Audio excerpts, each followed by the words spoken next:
What's going on, guys? Welcome to my Highborn Elves Armybook review. This is gonna be a full Armybook review, so I'm not just gonna cover the 1.3 changes, but I'll definitely go a bit more into detail about those. So I'm probably gonna split this video into two parts, just to keep it a bit shorter. But let's get into it. So first off, we got army special rules, and starting with martial discipline. This is an okay special rule. Nothing major, but okay. Let's start off with what it does. It's if more than half of a unit's models has this special rule when taking a leadership test other than panic or break test, roll one additional d6 and remove the highest d6. So I see a lot of Highborn Elf players hating on this one, mostly because they compare it to the Dread Elf comparison, and they get reroll ones to wound, which may be a bit less situational.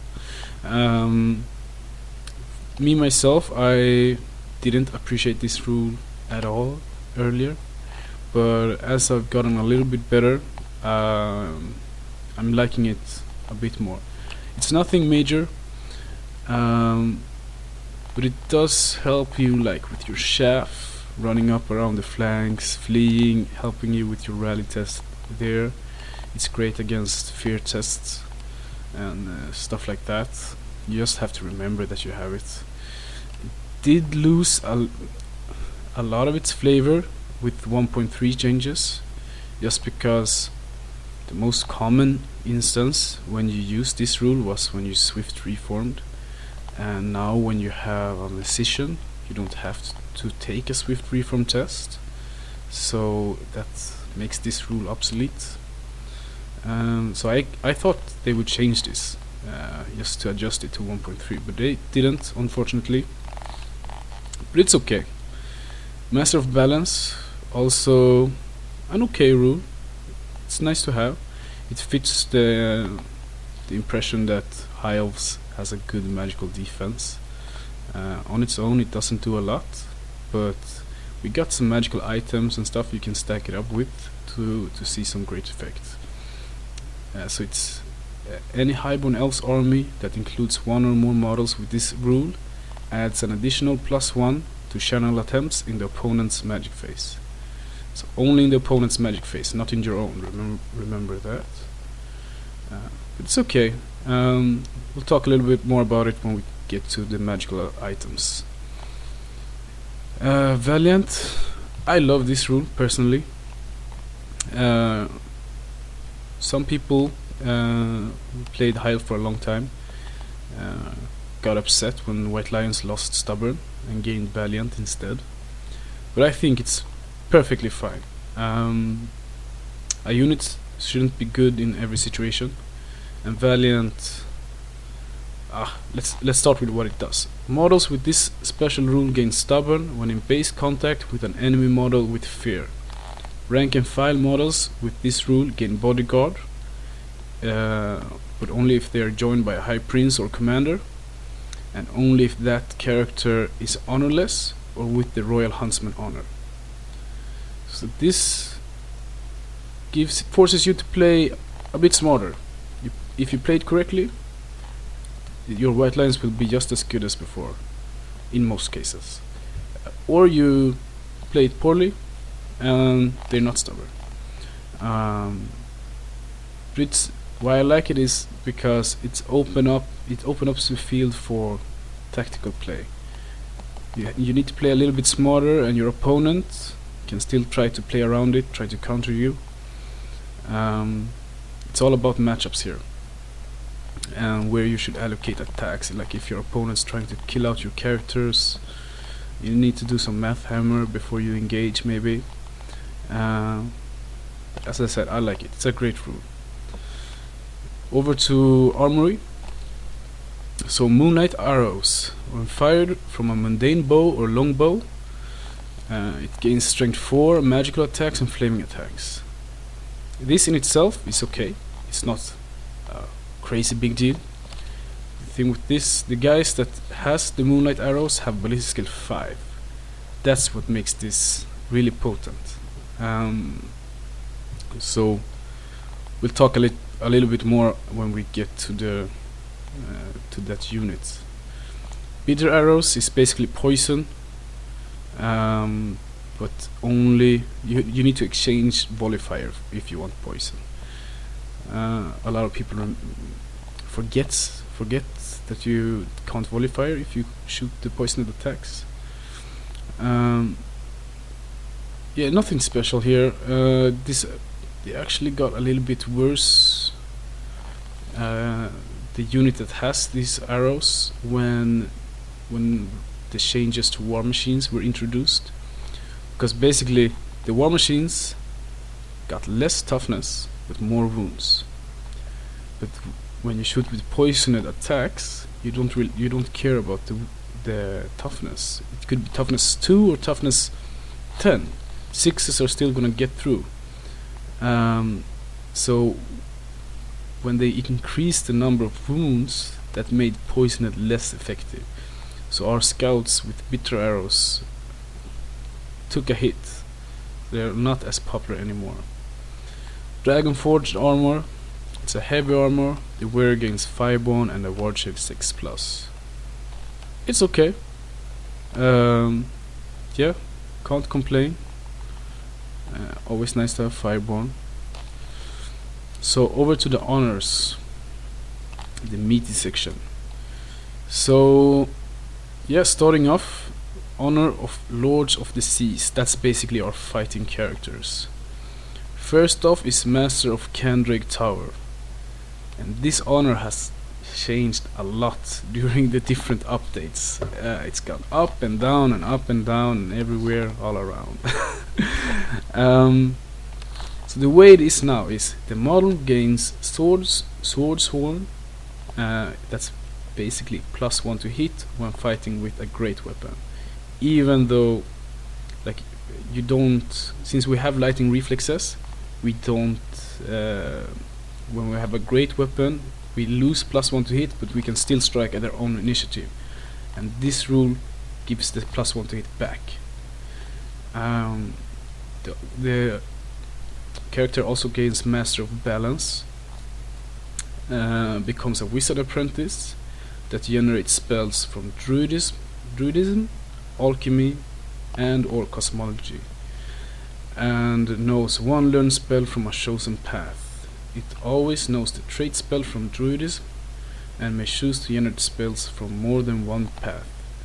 The chosen path and how many spells from each path must be noted in the army list. This cannot be combined with Essence of a Free Mind. You can add 3 more spells. Whew, that was a long text. So I really like the changes they did going back from 1.1 to 1.2 when they introduced the new paths. This model still has some flaws, but it's a lot better than before. Basically, the way it was before was it was so expensive it wasn't worth it. You could just take a mage with the spells you wanted and don't even bother with honor. The way it works now is this guy has access to different paths than our regular mage. So if you want druidism or alchemy, you have to take this guy. It's also a bit cheaper than before, so we really have an incentive to take this guy. So this guy has actually become really popular. So that's the first strength with this guy. You gain access to druidism and alchemy, and they are great lores or paths. The second thing is you can actually save points by taking this guy, instead of it being like all the elven characters are really expensive, so and are elite units, so we're often tight on points to fit what you want in. So anyway, anytime you can save some points, you're gonna wanna consider it. And the way you can do this is you can actually take this on the hero level character, make him the BSB with this honor. So you have the same character be your BSB and your master of cannon and your mage. This way he's gonna be real squishy because you're gonna want a spell scroll probably. So the guy is not gonna see combat. You're gonna hide him in an archer unit in the back or something. But get off real, like you can kit him up like with this spell scroll, 3 spells, everything you need for around 580 points. That's with your mage and BSB covered. You only need to take a general and you're set.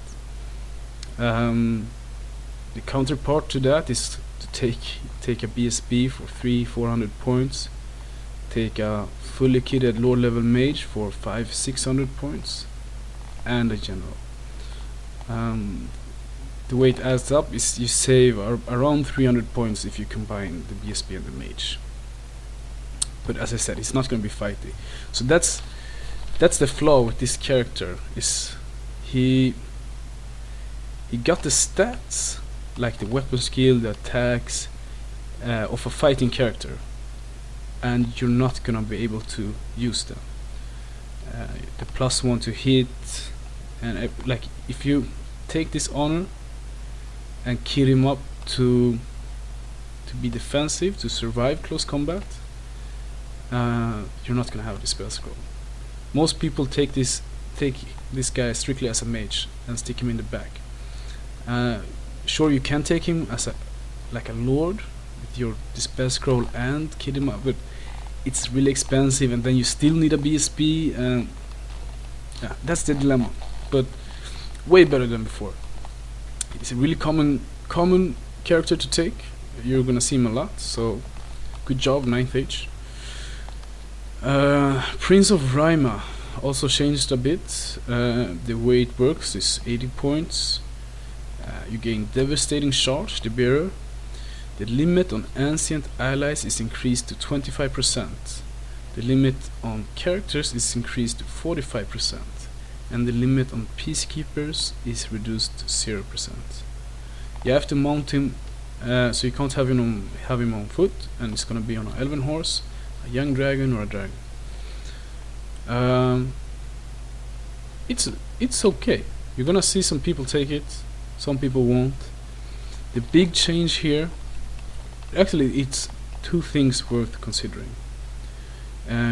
Number 1 is peacekeepers allowance is reduced to 0. So the way you saw people run him before was they stick him on a dragon, something like that. They basically max out on characters, make them kill as fuck. They take their core allowance, skip special entirely, and max out on shooting and monsters. That way you can fill out your whole army, 5,000 points for example, with taking none of the special units, none of the elite infantry, just killing monsters, your core with chaff, and you support your army with your shooting, which can clear chaff and clear the threats like the cannons and such to your monsters. They determined that this build was a bit too strong, so that's why 0% on peacekeepers, that equals 0 bolt throwers. So if you want to max out on this, you're not gonna have bolt throwers to support you, which is fair.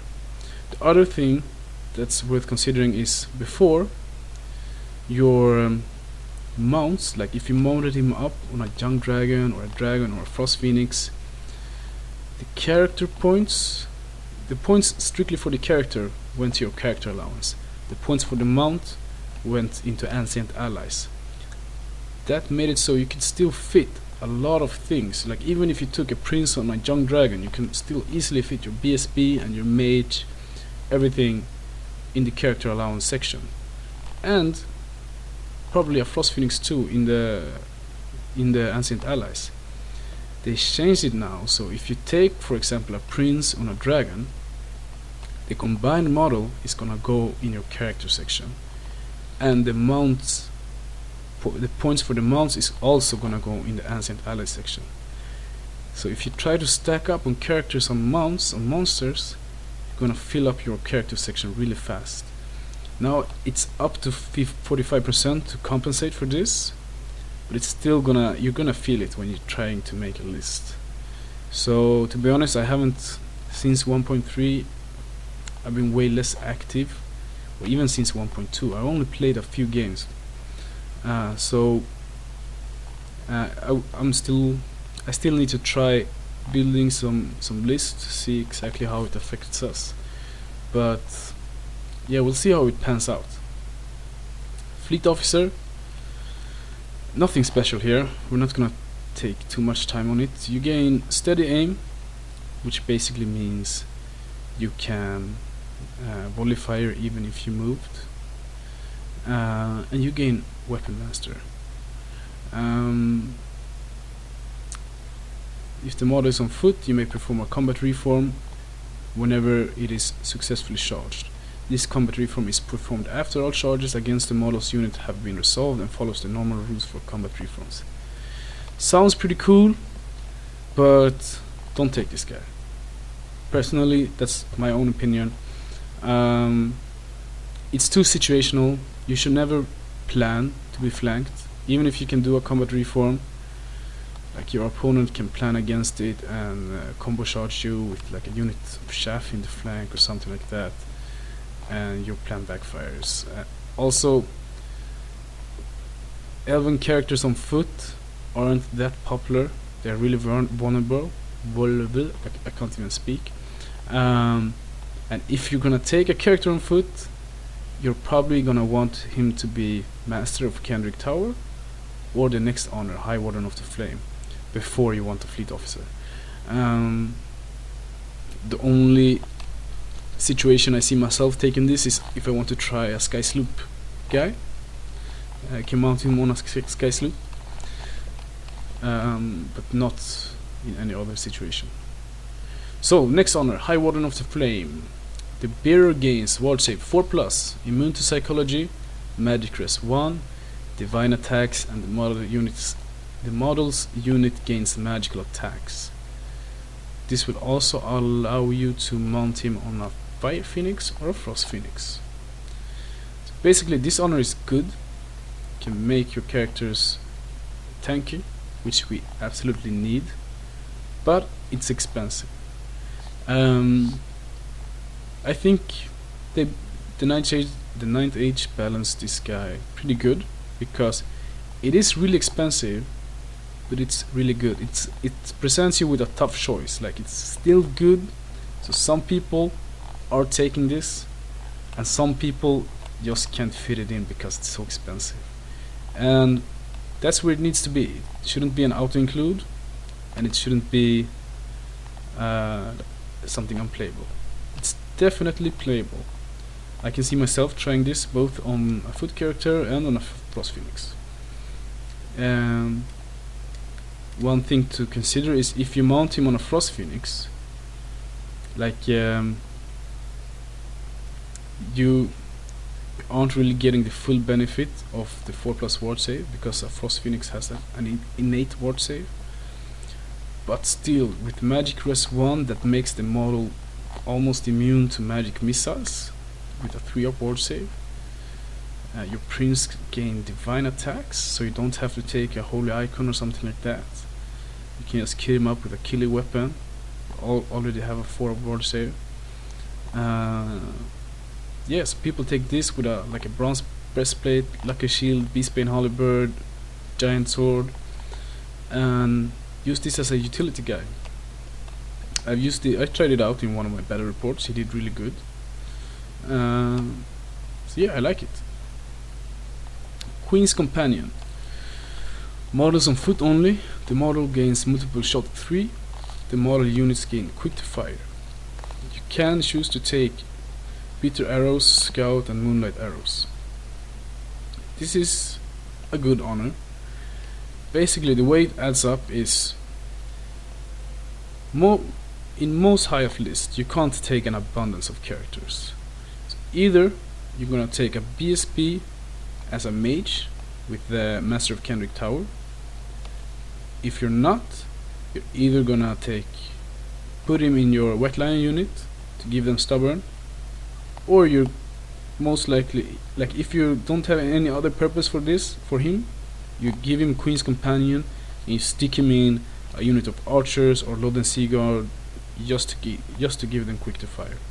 So it's really cheap. It's 40 points. That's 20 points in old money to give your unit quick to fire. If you want like a BSB who's gonna see a lot of combat, it's not gonna be very tanky because like with High Warden of the Flame, he comes with a 4 ward save. You're not mounting him up on anything, but just in a shooty unit works perfectly fine. Absolutely. So if you don't know what to do with your BSB, you give him this. Royal Huntsman. This guy. Okay, the model gains Valiant and Lion's Fur. Lion's Fur is basically +1 to your armor save, +2 against shooting. It can't take Dragonforge armor. When fighting with a great weapon, the bearer gains multiple wounds 2 against monstrous beasts, monstrous cavalry, monsters and rhythm monsters. The model's unit is immune to effects of terror and fear. You may mount a Lion Chariot.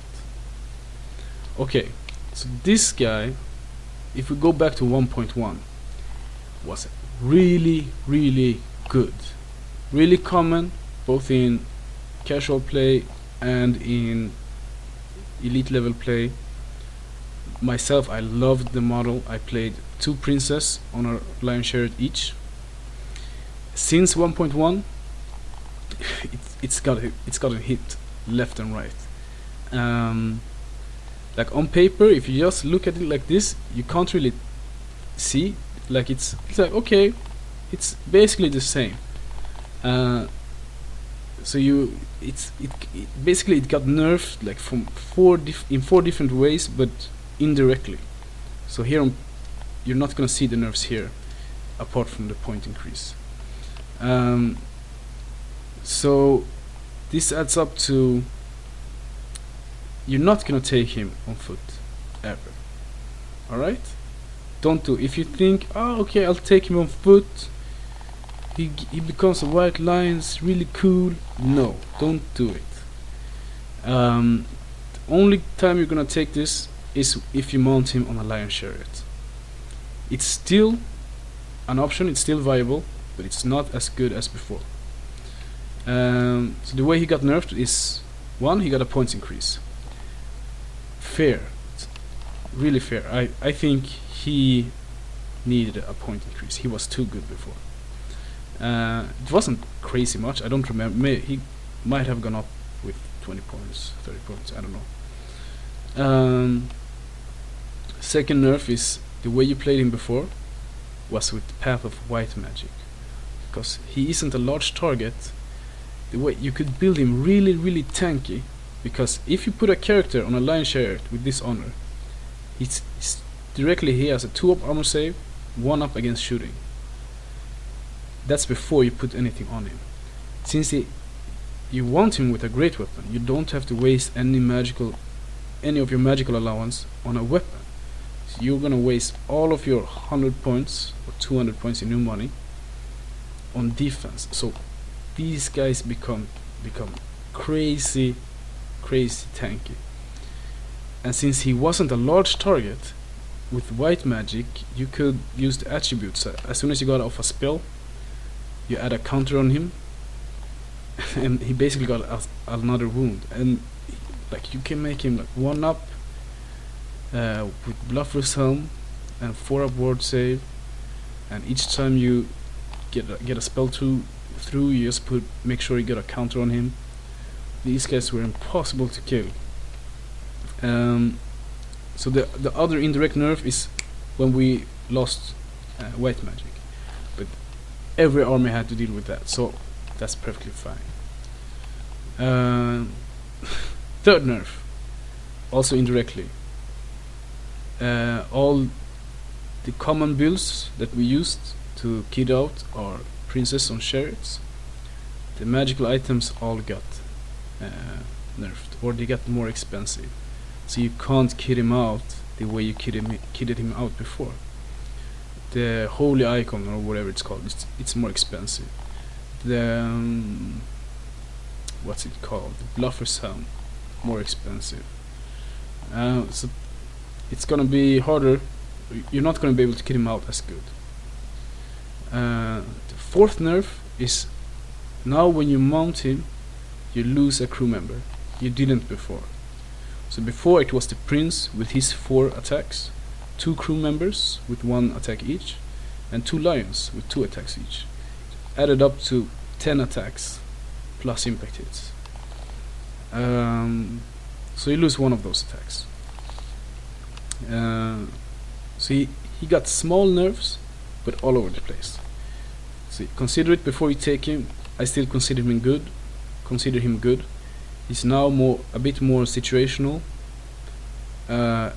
compared to before, when he was almost always good. Man, I've done some things with these guys. Watch my battle reports, you'll see. Okay, the honors for our mages. We start off with Asphalt Scholar. The range of spells cast by the wizard is increased by 6 inches, except for aura spells, which only increases in range by 3. Bone spells and spells with the type caster or caster's unit are not affected. The wizard may cast Drain Magic Bone spell. Drain Magic is basically a power level 4, removes all spells with duration, lasts 1 turn or remains in play that affects the target. You can cast this as an augment or a hex. It's universal. So this honor is good. It's 80 points, but it's good. I would say if you are taking a mage, you're either taking a hero mage, for example, so you give him the Master of Kendrick Tower honor, then you can't take this. If you're taking a regular mage, you're probably gonna want divination. In that case, you can choose between pyromancy, divination, and cosmology. Divination is really good, and then you definitely want this, because it synergizes really well with that lore, because you got a ton of different aura effects. Like one of the weaknesses of that lore is the range, so this helps a lot. Order of the Fiery Heart, 100 points. The wizard must generate spells from pyromancy. Always knows the spell Flaming Swords in addition to its normal spells, so you gain 1 extra spell. The model ignores the missile and damage keywords for spells if targeting units with which it is engaged in combat with. It allows you to mount your mage on a young dragon or a dragon and take armor. Okay, this, in my own opinion, at the moment, it's not good. It's bad, in fact, but it's fluffy and it's cool. It's a fun model to play. You're not gonna see, in my opinion, a lot of this in competitive play. Basically because pyromancy doesn't do it for us. We have other ways to deal with low toughness units and chaff, and we can get so much more from other paths. Yeah, it's cool. Like if you want to take a mage, what's fun is you can take it on a mage, put him on a dragon, you can armor him up, put him on a young dragon, give him a 2-up rerollable, charge him into combat, cast fireballs into combat, have some fun. You're gonna have a good time, but you're gonna lose. Try it out if you want to. I won't. Alright, we're going into magical items. Great Bow of Elo, 70 points. It's a long bow. Strength as user +1. Multiple shots 3. Armor piercing 1. Great bow. If you're going, yeah, you're gonna see it a lot. Like, just be smart with where you put the item, because as I said before, you're not gonna have an abundance of characters. But for example, if you're taking a BSB who is not gonna fight because you're taking him with the Queen's Guard honor and giving a unit quick to fire, take this item. You're gonna get to use it because he's in a shooty unit, so that unit's gonna shoot. You won't engage in combat at like turn 1, 2, 3. And you have quick to fire. The great thing about, like, our characters also have a very high ballistic skill, so these shots are gonna hit, and it's gonna be at strength 5. Take a potion of strength, it's gonna be at strength 7 for a turn. You play with cosmology, you can buff up your strength with cosmology, and this becomes strength 6. Like, you can do some stuff with this, and it's armor piercing 1 too, so it's a great bow. It's a great bow of Elo. You can also, like, if you want to, for example, I remember previously, like, you could put him, let's say you go for the prince on a lion chariot, and you give him like the 4 ward save and great bow of Elo, something like that. You still have a 1-up. Give him Duskstone too, yes, 1-up rerollable. Still have you can shoot. Like, a chariot can't march, so you will always be able to shoot. You won't lose anything, like, prevent you from marching. And when you eventually hit combat, you will use your great weapon. And, like, if you get the charge on someone, you get impact hits. If they get the charge on you, you get to stand and shoot. A lot of people forget that. But 3 strength 5 shots, armor piercing 1 on the stand and shoot, it hurts. So I like it. Spear of the Blazing Dawn. It got a pretty major buff here in 1.3. When I first saw it, I was like, holy shit, this is great, I'm gonna do this and this. And the more I thought about it, I realized I'm not gonna take it. So basically what it does is 50 points, so it's cheap. Characters only, type spear. Attacks made with this weapon counts as having strength equal to the toughness of the model they are attacking +1, regardless of modifiers. If the strength would be higher without this rule, ignore it. And what they added was, when attacking a monster or ridden monster, any successful rolls to hit with this weapon will cost 2 hits instead of 1. Boom. That's a lot of different stuff for 50 points. Okay, so let's start off with why it wasn't popular before. Because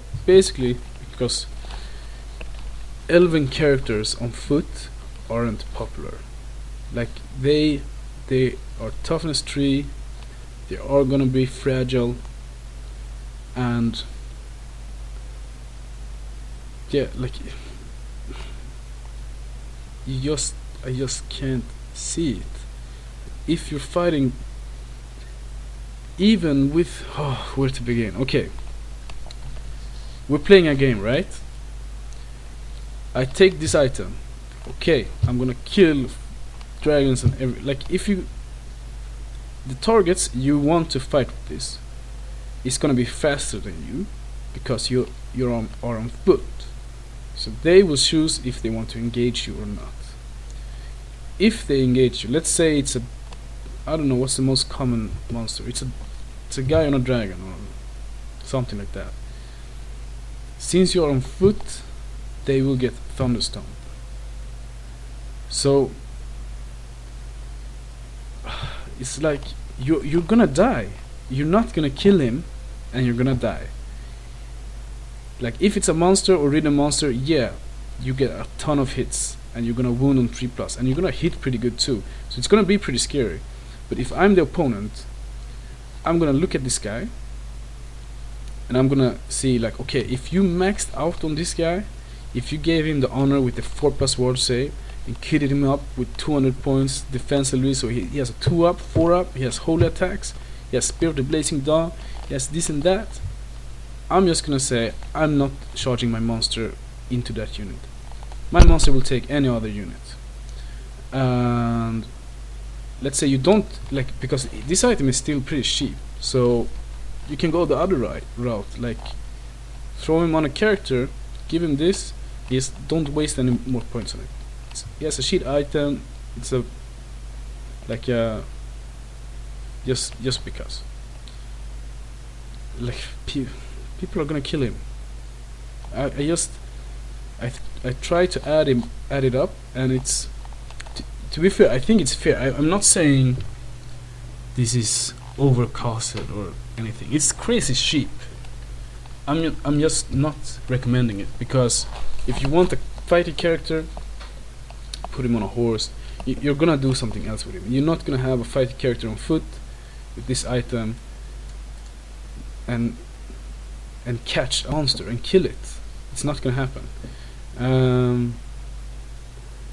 Like, yeah, okay, you're gonna hit, let's say you charge a prince, and you're hitting on 3s with your 4 attacks, 3 of them hit. It's turns to 6 attacks. You're wounding on 3s again, so that's 4 attacks. And yeah, that's 4 wounds, and then you're gonna die. And like, the guy is gonna, like, he's gonna issue a challenge, so the rest of your unit won't be able to fight him, just your character, until your character dies. Or you can just skip this item, so you can decline the challenge, so your unit can fight the monster.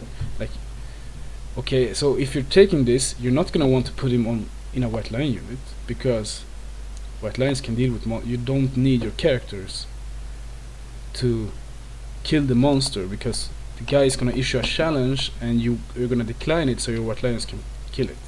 So it's not gonna be in a White Lion unit. So it's gonna be on Spearmen, or it's gonna be in Swordmasters, or something like that. And okay, by that point you have a character who, if it's gonna be killy enough, it's gonna be a prince in a Spearman unit. And the guy is just gonna charge something else. I'm sorry, the Ninth Age. I'm sorry to everyone who listens. I just can't. I won't use it. But it was it was a good try. It's still a buff, so I can't. What you gonna do? Okay, I'm just gonna move on. I don't know what to say. Demon Hunter's Helm. It's 80 points. Cannot be taken by models with towering presence, except models mounted on Griffin. Type, it's a 6+ armor save. The weary gains ward save 3+ against magical attacks.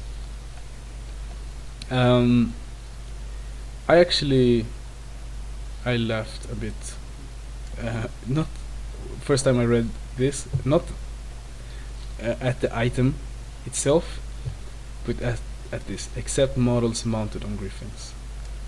Like, high elf players, including myself, have, like, for so long, like, no one plays the griffin, and that was like one of the points that we, like, it gets brought up a lot in the forums. The griffin is just not it's not sticking out. Like, if you're gonna take a monster, you're gonna take a big monster, or you're gonna take a junk drag, you're gonna take so much other stuff before the griffin. And the way they fixed it was with allowing it to take Demon Hunter's Helm. It's just, it's not gonna, people are not gonna play griffins because of this. Like, the problem is still, like, griffin doesn't have any innate defense, so you're not gonna be able to kid him out very tanky, so he's not surviving. He's getting shot down, and he will still get shot down. No, it's I think you could have fixed griffins a lot. I don't know. So you could have done something other than this. This wasn't very subtle or smooth. But it's still a buff, so I'm trying not to be negative. The item itself, it isn't too. It isn't. It's pretty cool. Like you can't. What you could do before is like put him on a lion chariot, give the lion chariot a 1-upper rollerball and a demon hunter's helm, and you could hunt out some opponents, some characters with magical attacks, and you would just smash them. But like, because the opponent can still counter it, because against mundane attacks you get no ward save. You can't do this anymore because you can't combine Duskstone with ward saves. So it's got a little bit worse there, and it has got a little bit more expensive since 1.1. But it's still a good item. I don't mind it. So some people take it, some people don't. Gleaming robe. I like this item. I don't see why other. I've seen a lot of higher players like they disregard this item. I like it. It's the wear against ethereal. That's a 3-up ward save against mundane attacks, 5-up against magical. You put it on your mage. Basically, if you take the amethyst crystal, you combine it with this, because like, yeah, the 4-up ward save is a lot more popular, but if you want an amethyst crystal, you can't afford the 4-up ward save, so you can take this instead, and I think it's a great option. I like it. Amethyst crystal. In each of the opponent's magic phases, after rolling magic flux, the bearer may remove 1 magic dice from the opponent's magic dice pool and add +1 for its side's channel attempts. This is a powerful item that will annoy the crap out of your opponents. And the only reason why you don't see too many high elf players take this is because the spell scroll is still considered mandatory by most. So that means if you want a dispel scroll, you need 2 mages, and it gets expensive really fast. So me personally, I think this item is really fun to use, so I've tried skipping the dispel scroll, taking this instead. It works. What you want to make sure you do if you skip the dispel scroll for this item is stack up on. You're gonna take Wizard Master with Amethyst Crystal and Banner of Becoming. We haven't gotten to that item yet. That, with your army special rule, will give you +3. Like you're gonna channel in your opponent's magic phases on a 3+, and your opponent has to throw away a dice, and you dispel with a 3+ modifier. That's pretty good. That's gonna like, most of the time you're gonna be able to stop what you need to stop and let something weak through. If you want to go totally crazy, like you can, if you want to, max out on magical defense and take another mage, like keep him as cheap as possible, give him a dispel scroll. That will make it so that you channel on a 2+, dispel with a 3+, the opponent has to throw away a die, and that one magic phase where he rolls like really good, you use your dispel scroll. He's basically gonna shut down his entire magic all of his 6 magic phases. That's really effective. I've done it a couple of times. Your opponent's gonna hate you, but you're gonna laugh. But you absolutely pay for it. So that's why you don't see it more often. So it isn't OP, it's expensive. But if you're playing against someone who fucks you up with magic, that's your option. Book of Melodies. Whew, I'm gonna try to speed this up a bit. Basically, you get to reroll a single magic dice when making a casting roll, provided the dice wasn't a 6. It's 90 points. Some people use it. I don't, but it's absolutely playable. Only reason I don't take it is because it competes with Amethyst Crystal, the Spell Scroll, Book of Arcane Power. It competes with so many other great arcane items. So it isn't that this item is bad, it's too many good items. Some people still prefer this one, and it's absolutely worth trying out. Cloak of the Stars, 35 points. Spells targeting the bearer's unit suffers a -2 modifier to their casting roll. Nothing special here. Some people are gonna take it. The only drawback is High Elf isn't great at building Death Stars, and to get the most out of this item, you're gonna want to take a list without magic with a Death Star to get the most bang for your buck. You still can take it without a Death Star, and if you got magic, but then you're gonna make sure you're not looking to cast any spells on that unit, basically. I haven't tried it out myself, but maybe I will. Shard of Sinan. It's complicated. It's situational. It's basically it's an enchanted item that's one use only, and you can pop it in a close combat phase, and it will allow you to reroll all your to hit dice, all your to wound dice, not just the one that fails. But you're gonna roll and you're gonna see okay, do I want to reroll all of this and see what I get. After that, the opponent has to reroll all its success. Must reroll all successful saves of any kind, so armor saves and ward saves.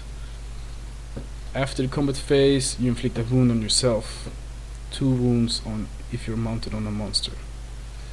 No saves of any kind. So it's cheap. I don't see too many high players take it. I take it sometimes. I actually don't mind it. Or I used to in 1.1. I haven't used it yet in 1.2 or 1.3, but that's basically, I haven't played so many games. So it's okay. It's a bit complicated and situational, but still for me it's you take this if let's say you have a character and you don't have access to holy attacks, and you want to make sure you want to be able to kill a character if you end up in close combat with it. Let's say for example you have 2 combat characters on lion chariots or whatever. One of them has the holy icon, the other one takes this. Also it's let's say I want to put a prince on a lion chariot. I want to give him a bluffer's helm and for a ward save or something like that. The way it works out now, I can't afford the divine attacks items, but I can afford this. So it could be worth taking, especially if you're running druidism, so you can recover the wound back. But yeah, it's not an auto include, absolutely not. It's magical standards. Banner of Becoming, great item. You gain channel. So what you do is you put this on a standard bearer, that unit can channel, so you get +1 to your channel attempts. At the start of each magic phase, select one friendly wizard within 12 inches. You gain +1 modifier to its dispel rolls. So this is how you get 3+ to the spell. Warden of Rima, the bearer's unit gains Thunderous Charge. Mounts are not affected. Great unit. Either you put this on your, not great unit, a great item. Not too expensive, but the big thing is it's not 50 points. If it's 50 points, a lot of standard bearers can take this. It's 60, so it's gonna be on an elite unit or your BSP. So what you do is, if you're running a Silver Helm or Highborn Lancers boss or a Knights of Rima boss, for me, I say you definitely want to invest in this. It's great. Knights of Rima, like your horses are so fast, so you're gonna get a charge if you play it right. So you're gonna get to benefit from this item. +1 strength is no joke. Whew, that's the magical items.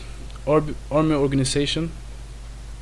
So get characters 40%, core 25%, special no limit, elder service 30%, peacekeepers 15%, and set allies 20%. So we're just gonna go over these real quick, but I'm gonna wait going with all the different unit entries and the characters to my part 2. But in characters you have your mages, your combat characters. If you're gonna mount some combat characters, you're gonna use your allowance. It's gonna add up really fast.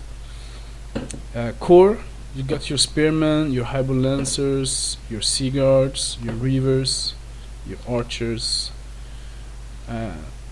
The way it is, it's like Highborn Elves core is not the greatest, but we got great chef. It's expensive, but it's good.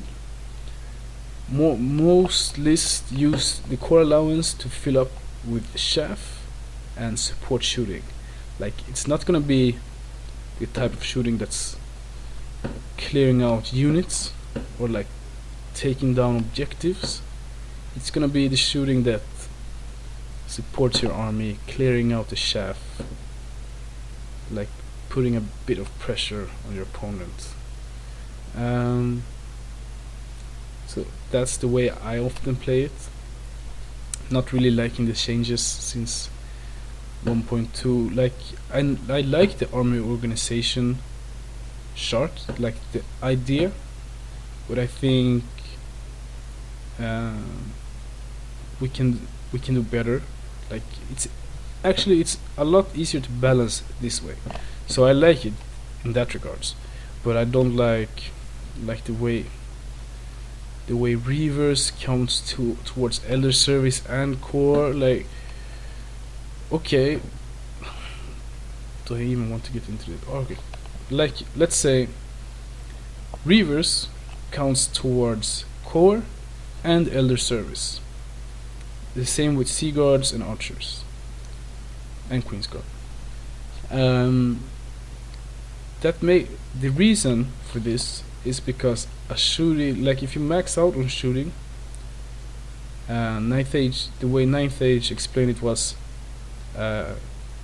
reavers becomes too good if you max on shooting. Like, if you have a shooting avoidance army, it would be too good to be able to take 3 units of reavers even though you maxed out on shooting. So they put it in the same category.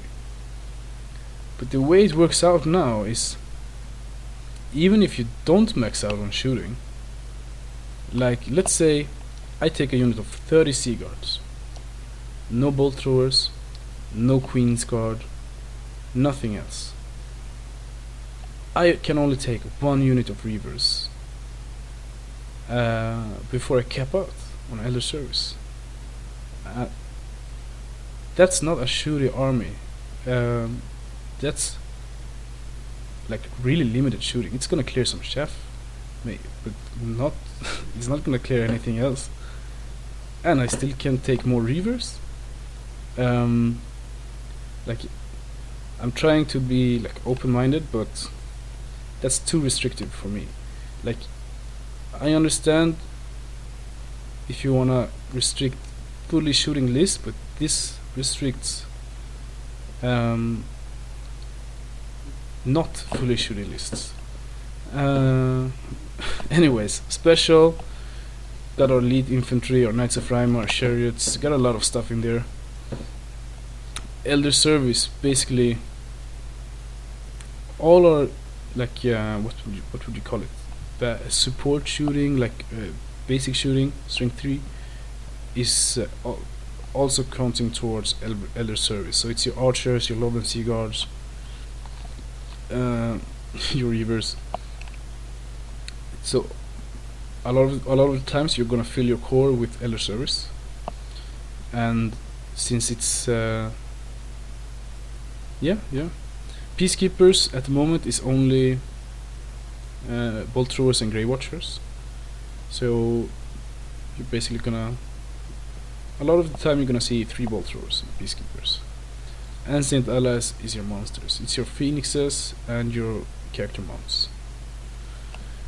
That's it, guys. Hope you found this interesting. If you did, if you want to hear part 2, please leave some feedback, drop a comment, press the like button, whatever. If you agree, disagree, also I would love to know. I'm absolutely not a professional, like elite gamer. I'm pretty casual. I play some tournaments, a pretty average player. So I'm sure there are some good high-up players there with their own insights. I would love to hear. Yeah, until next time, take care.